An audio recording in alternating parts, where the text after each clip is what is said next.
Salut Dato, salut les potos de Dato, salut les disciples de la boxe, salut tout le monde. Qui sont là, ils sont comment ça va toi? disciples de la boxe. Bah ça va, JC. Alors JC, la première question. Je sais que tu as fait le vidéo de qui Il veut va venir sortir dans le bien. live. Est-ce que tu es satisfait de l'année 2021 au niveau boxe en France, hein? Et qu'est-ce que tu attends de 2022? Bah écoute, je pense qu'en France, la boxe, elle a payé les pots cassés de 2020. Tu vois, 2020, c'est l'année où on a commencé à avoir le confinement, tout ça. On a commencé à reporter les combats. Et je trouve qu'en 2021, les boxeurs, ils ont vraiment payé le prix cher, tu vois. Avec des défaites, avec des boxeurs qui ont accepté des combats dans des conditions pas faciles. On en a vu pas mal, hein. Et au final, si on fait le bilan de l'année, on a quand même eu beaucoup de casse chez nos Français. Alors heureusement, on a eu quand même des beaux exploits comme Karim Garfi. Franchement, Karim Garfi, heureusement qu'il a été là dans mon année parce que il a été un bol d'air. Il a connu une défaite et une victoire. Donc en fait, lui, ça a été vraiment les deux trucs. Tu vois, le coup de blues en début d'année et après, il a sa victoire. Il y a Kevin Delesaggio qui quand même fait qu'on finit l'année en récupérant un nouveau titre de champion d'Europe. On a quand même la Française Ségolène Lefebvre qui a gagné un nouveau titre de championne du monde. Donc bon, il y a quand même des bons trucs à prendre, mais dans quelles conditions aussi la boxe française elle a survécu en cette année 2021. C'est quand même dur et franchement 2022 ça commence par déjà un report de Tony Yoka, donc ça commence pas très très bien.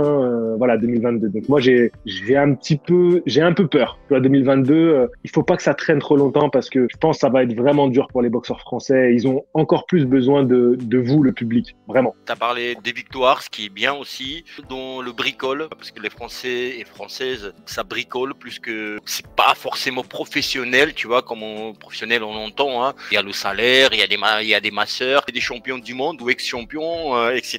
Ils ont pas le staff, pas de masseurs, pas de nutritionnistes, donc du coup tu peux pas dire c'est professionnel. Donc du coup j'appelle ça bricole. Si je peux me permettre de revenir sur ce que tu as dit, en fait, tu vois, j'en arrive en faisant mon bilan, je me suis rendu compte que oui, on a raison de parler de nutritionnistes, d'équipes, tout ça. Mais en vrai, en France, c'est bien plus profond que ça. Ils n'ont même pas de bons promoteurs. Regarde, Dylan Chara, il a dû se battre pour avoir son combat pour le titre européen. Il a dû aller lui-même en Italie pour négocier pour avoir son combat. Au final, il va affronter un Espagnol en Espagne. Toutes les galères qu'il a eues avant d'avoir son combat, ça a été déjà dur pour lui. Tu penses à Nordine Oubaali, toutes les difficultés qu'il a eues pour avoir sa défense de titre. Ça lui a fait des galères avant même de monter sur le ring. Et il y en a plein comme ça, plein de boxeurs français. Ne serait-ce que la gestion de leur carrière, c'est catastrophique. Alors, avant même de parler de masseurs, de nutritionnistes, de tout ça, dans un monde idéal, nous, on parle de ça. Mais en fait, on n'est même pas dans ce monde-là. On est à des années-lumière de ça en France.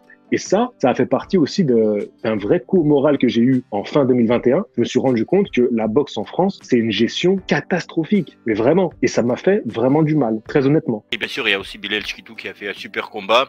Et on attend aussi la suite pour lui aussi, hein. Il y a un combat, c'est bien, mais on attend aussi la suite. Moi, l'inverse. Moi, c'est Bacolé qui m'intéresse et non pas... Si on parle pas mais de pourquoi Bacolé plus qu'Argovic? Pourquoi Bacolé plus qu'Argovic?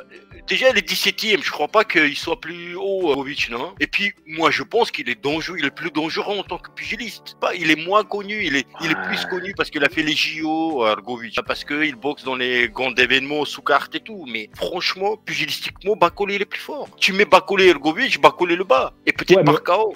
Non. Ah, tu vois, c'est ça qui est intéressant. Là, je suis pas d'accord. Là, je vais regarder chez les poids lourds, combien il est. Là, je suis pas d'accord. Il le bat pas. Tu crois qu'il est plus fort, Argovic, que Bacolé? On est chez les lourds. On est chez les lourds. Hein. Oui, non, mais on parle pas d'un lucky punch ou un punch. Je pense que pugilistiquement, il est plus fort. Il est plus complet, Bacolé. Vincent, il est d'accord avec moi, tu vois. Largement, Dato. Mais attends, on sait même pas de quoi il est d'accord. Oui, non, mais il parle. moi, ça me va. T'as dit c'est bon, il est d'accord avec moi. Là, il va préciser plus. Il est 37e selon BoxRec, les gars. Vous me dites quoi, là? Le top 10 là, ouais, il est 37e. Quel jour il sera top 10 Il est top 10 Ring. Oui, mais non, mais Ring, tu sais comment ça marche. BoxRec, c'est des algorithmes, alors que Ring, c'est un choix humain. Ils le mettent dans le top 10. Donc t'imagines Tony Oka s'il vient de taper, c'est quelque chose. Franchement, Ring, il est peut-être bien et tout, mais là, ils ont fumé là. Le top 10, faut pas abuser. Hein, tu sais. Mais tu sais quoi, Dato? Écoute, je vais faire un sondage. Je vais demander aux gens s'ils préfèrent voir Argovic que Bacolé. Mais pour moi, c'est hallucinant de ne pas préférer un combat contre Argovic que Bacolé. Bacolé, c'était intéressant parce qu'on n'avait rien d'autre à se mettre sous la dent, pour être sincère.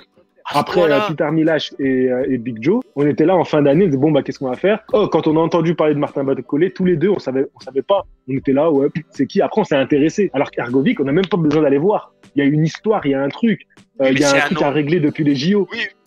Oui, c'est vrai que c'est plus vendeur, ça c'est sûr. Mais c'est ça la boxe, faut raconter un truc. Oui, mais en fait, moi quand j'ai parlé de Bacolé, je disais c'est un bon boxeur et dangereux pour Tony Yoka, les gens ils pensaient que je vends ce combat-là, tu vois, que oui c'est un bon alors que, vous voyez, j'y crois vraiment, je pense vraiment, c'est pas un boxeur à choisir par défaut. Puis... mais regarde, Dato, regarde. Quand tu prends le top 10 de ring, en 9e position, en 10e position, il y a Frank Sanchez, en 9e position, il y a Philippe Hergovic, en 8e position, il y a Joe Joyce. C'est la génération de Tony Yoka. Tony Yoka, il est médaille d'or au JO. Le médaille de bronze et la médaille d'argent, ils sont déjà dans le top 10 ring. Tony Yoka, il est où? C'est lui la médaille d'or, tu vois. Il faut qu'il soit dans la course. C'est pas Martin Bacolé qui va le faire rejoindre la course, tu vois. C'est un bon combat. Franchement, c'est un bon combat. J'aurais kiffé qu'il ait lieu. Mais en vrai, si maintenant on a l'opportunité de prendre Hergovic, il faut y aller. Nous, on veut un champion du monde poids lourd. C'est ça qu'on veut avec Tony Yoka. Et c'est pas dans 107 ans. Regarde, je me répète peut-être, mais que quand les gens me comprennent, si on me met Hergovic, il n'y a pas de titre, il n'y a pas de demi-finale championnat du monde. Hergovic ou Bacolé. Alors, pour la beauté de la chose, bien sûr, il y a l'histoire, il y a un storytelling qui est très important en boxe. Bien sûr, je suis d'accord avec toi, là je suis d'accord, tu vois, les JO, on a commencé en même temps la carrière pro et tout, bien sûr, là oui, mais pugilistiquement, et puis il n'est pas plus dégueulasse que ça, enfin, excusez-moi de terme, je parle de Bacolé, mais parce que il est 17e quand même, et là c'est box trek. Non, il est bon. Moi je m'en fous, c'est justement, c'est les humains qui votent. Moi, je pense que c'est ridicule, enfin 9e, moi je crois plus au chronomètre de 100 mètres, tu vois, c'est pas Yuma qui compte, c'est l'algorithme, enfin c'est le timer, tu vois, je crois plus à l'algorithme que le jugement des humains, tu vois, le patinage artistique, tu vois, le mec qui fait un super truc et on le met à 2, tu vois, au lieu de 10. Enfin, ça c'est l'humain qui choisit. Alors, je sais, je comprends ce que tu dis, j'accepte ce que tu dis, c'est un débat qu'on mène, et c'est ça qui est intéressant. Je reste persuadé que Bacolé, il est plus dangereux. Juste petit aparté, il y en a qui disent, oui, c'est le demi-frère de champion du monde qui va boxer contre Canelo. Donc il faut faire attention. Mais les gars, depuis quand le talent est génétiquement transmissible, sans déconner? Si, ils ont raison, ça compte. Voilà, le petit-fils de Mohamed Ali, il est très très fort, il a déjà signé chez Top Rank. Voilà, il a déjà des millions. Selon top machin, là, il est combien? Il est top 5 là? Ouais, je crois qu'il est top 5 ring. Top 5 ring. Top 5 ring. Je sais que tu n'aimes pas parler de toi, tu parles rarement de toi. Là, tu dis, mais qu'est-ce qu'il va me raconter là? Ouais, je te connais, t'inquiète pas. Oui, je sais que tu n'aimes pas parler de toi sur ta chaîne, mais là, tu es sur Dato Boxing. Regarde, là, tu as 31 ans, c'est ça? Mais non, j'ai 37. T'as 22 ans? Non, tu as 31 ans. Et moi, j'ai 32. J'ai 33, je vais avoir 33 je vais avoir 33 dans 10 jours, même pas, dans 9 jours. Arrête, t'es pas en août là? T'es pas au mois d'août là? Non, arrête, t'es pas 33 là, il nous embrouille les bleus. Mais si, je suis à quelques jours de toi. Je suis à une semaine de toi, mon anniversaire. Non, tu sais pas, je te dis, t'as 32 ans. Je sais, ils vont remonter sur le ring et moi aussi, voilà. JC, il en a fait des combats. JC, il n'en parle pas trop parce qu'il aime pas, voilà, parler de sa personne, c'est comme ça, voilà, il met la boxe en avant. JC, la question qui se pose, les gens peuvent se poser et c'est normal. Qu'est-ce qui traverse l'esprit d'un homme accompli comme toi, qui a une audience de plus de 80 000 personnes, qui est la femme que tu aimes, qui voyage quand même pas mal à travers le métier que tu aimes. Je veux dire, t'as déjà pas assez de temps, je sais, pour tourner les vidéos. Et ça demande beaucoup, encore plus de temps qu'aujourd'hui que tu t'entraînes. À un moment, peut-être tu vas t'entraîner 2 fois par jour. Pourquoi ça, je sais? Pourquoi vouloir se mettre ce challenge-là? Pourquoi? C'est ça, on n'a pas... C'est quoi le moment où tu t'es assis, tu dis, eh ben tiens, il manque quelque chose dans ma vie, j'ai beaucoup de temps disponible, je vais en faire quelque chose. Non, je pense que, tu sais, on parle de boxe. Donc je pense que comme quelqu'un qui a une chaîne YouTube sur le foot ou je sais pas, sur n'importe quelle autre discipline, on est avant tout des passionnés. Donc on aime ça, tu vois, déjà on aime en regarder et on aime pratiquer. Voilà. Et quand on aime pratiquer, on peut se dire, bon, c'est que pour le loisir, pour rester en forme que je pratique. Tu vois, moi, je peux aller à la salle tous les jours et c'est déjà bien, tu vois. Mais je pense que quand même, il y a toujours un esprit de compétition. Enfin, je pense qu'on l'a, tu vois, quand on est sur YouTube, on a envie de faire les meilleures vidéos. Et ben, je pense que quand on a cet esprit de compétition, t'as cette envie d'aller casser la gueule à des gens, tu vois. Il faut y aller à un moment. Et t'as déjà fait trois combats, je crois. Donc, tu sais les sensations que ça procure, les entraînements qu'il faut faire pour. Ouais, voilà, j'ai eu la chance de pouvoir le faire. Pas dans les meilleures conditions, j'estime. Je pense qu'aujourd'hui, je peux les faire dans des meilleures conditions. Après, comme tu dis, ça exige un petit peu d'organisation, qu'on a un peu du mal, toi et moi, tu vois, on n'est pas des profils très organisés. Mais en tout cas, ça demande un petit peu d'autodiscipline. Et puis aussi de pouvoir le partager avec les gens qui nous suivent. On a envie, voilà, de partager ça, partager cette expérience-là. Ça serait quand même assez beau un jour d'y aller, de monter sur le ring et d'avoir autour du ring des gens qui sont abonnés à la chaîne, qui suivent le travail qu'on fait et de leur proposer quelque chose d'un peu différent, mais qui reste dans le domaine de ce qu'on aime, qui est la boxe anglaise. Donc il y a tout ça, il y a cette envie aussi d'y aller, de se prouver des choses à soi-même. Et avant tout, de toute façon, avant même tout ça, c'est un truc que tu dois avoir en toi, tu vois. C'est un truc que tu fais pour toi. C'est quand tu te regardes dans la glace le matin, tu te dis que tu peux y aller, tu peux le faire. Il y a personne qui peut aller venir te dire ouais, mais attends, tu fais déjà beaucoup de vidéos, tu fais déjà beaucoup de trucs, t'as une famille, t'as tout ça, pourquoi tu vas faire ça? Non, mais en fait, moi, j'ai envie d'y aller, tu vois. Moi, il y a quelque chose en moi qui me dit, j'ai envie de m'entraîner pour monter sur le ring, tu vois, pour passer entre les cordes. Et si moi, j'ai envie de le faire, il y a même pas de pourquoi, en fait. La question, il n'y a pas de pourquoi. J'ai envie, j'y vais, point barre. Je pense que comme dans tout projet, si tu te poses trop de questions, tu le fais jamais. Tu vois, si je m'étais posé des questions avant de faire une chaîne YouTube, j'aurais pas fait, tu vois. J'aurais pas tenté l'expérience, tu vois. Faire une JC versus Dato en 3 rounds.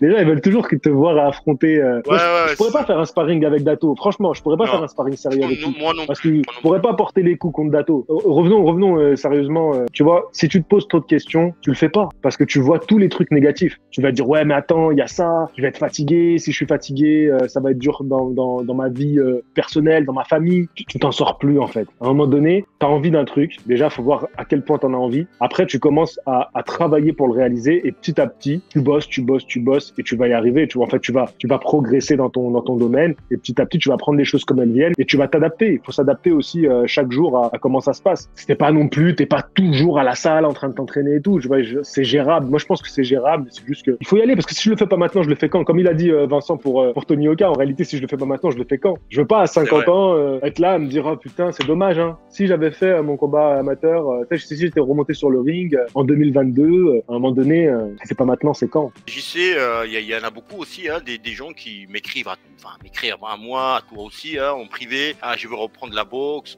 ou jamais fait, mais ça m'intéresse. Voilà, ça va les intéresser, hein, je suis sûr. Est-ce que t'as un game plan que t'as en tête, pas forcément un truc de fou, hein, mais que t'aurais changé en 2022 cette année-là pour peut-être t'approcher plus de ton but, de ton rêve, de remonter sur le ring. Au niveau entraînement, hygiène de vie, tu vas changer quelque chose ou t'as mis en place un game plan? Ouais, en fait là, je suis en train de changer tout ce que je peux changer dans mon quotidien personnellement. Tu vois, les trucs qui n'impliquent que moi et mon quotidien. Donc, je suis en train de faire le ménage dans ma vie parce qu'il y a beaucoup de choses que j'avais un peu laissé aller pendant ces 2 années de crise sanitaire. Hein, on va être tout à fait sincère. Donc là, je suis en train de vraiment faire le ménage et dans 3 mois, il faut que je sois prêt à remonter sur le ring. Je te dis pas que dans 3 mois, je vais être sur un ring, mais il faut que je sois prêt.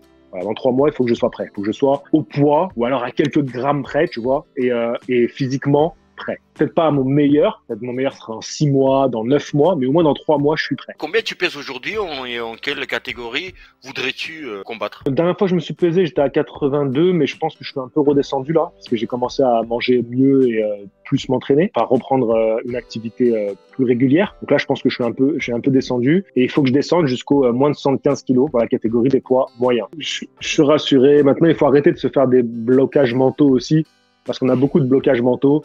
Là, moi, je me donne à fond, voilà, pour que dans 3 mois, je vais réaliser cette petite victoire et surtout pour que ça continue à durer. Tu vois, que ce soit pas juste comme on a fait cette année un challenge et on obtient ce poids-là, mais il faut aussi que ça soit une continuité. Donc, c'est vraiment un mode de vie qui est à changer. On a tout un décrassage à faire avec ces 2 années de Covid là qui nous ont donné des mauvaises habitudes, mais on va faire le boulot, tu vois, on va travailler.